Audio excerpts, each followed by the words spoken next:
I'm the mom of a really amazing 5-year-old and an incredible 1.5-year-old.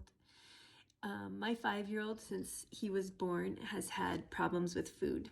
So this is a little food diary. I just got the results back from his latest blood work, and I am celebrating. The first time I got his blood work results back, we had gone to Germany, and we got him back maybe a week after we drew the blood, and I wept. I wept because I felt complete guilt at realizing that I had been poisoning him, as I had tried so hard to understand what his body was intolerant of. And it was so complicated, his results. There's no way I could have ever figured out what it was that his body was not able to handle. I just couldn't have succeeded without the blood work results.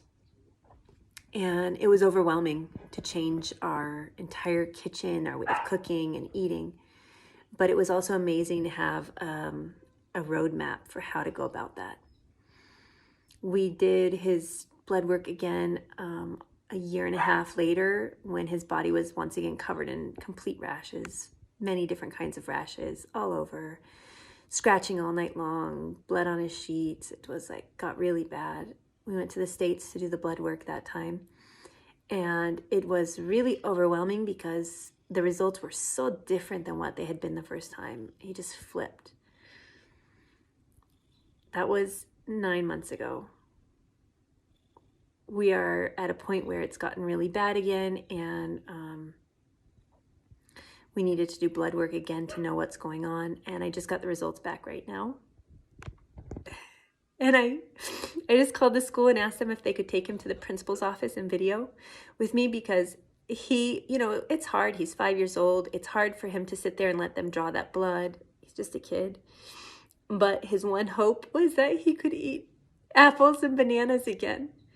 And so I'm really excited to video him right now and give him the news that he can have apples and bananas. And there are other things he loves, like cucumbers, that are now off his okay list, and we're going to have to figure out how to replace some of those vegetables. But he gets to have the two things that he has missed most and struggled most with having lost from his diet. So I'm really grateful. And if you're a mom out there who is struggling because your kid has, in my kid's life, it was from day one nursing.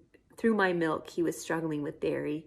And from his first foods, it's always been an issue, food with this kid. My 1.5-year-old, nothing bothers her. But he's had different kinds of rashes, black under his eyes, dark red under his eyes, congestion.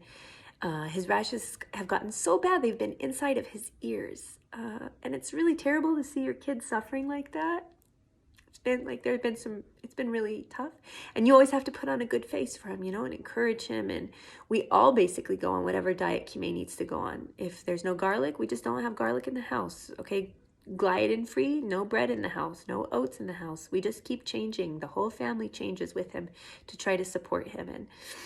And he's done amazing. He's had such amazing self-discipline. And he tells me, Mom, I'm going to listen to my body, Mama. But sometimes we don't know what his body is telling us. So for us, getting the blood work back has been this vital map to tell us how to proceed with our cooking and eating. And I'm really excited to share the results with him right now. I'm really excited that he's done so well, that he gets to have bread again. He hasn't had bread like his whole life. He gets to have bread. Really excited to feed him today. So if you're a mom out there struggling, you're not alone.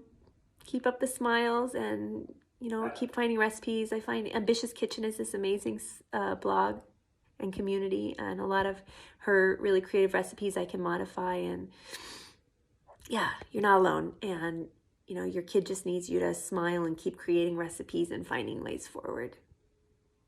He gets to eat bananas. I'm going to go buy bananas right now.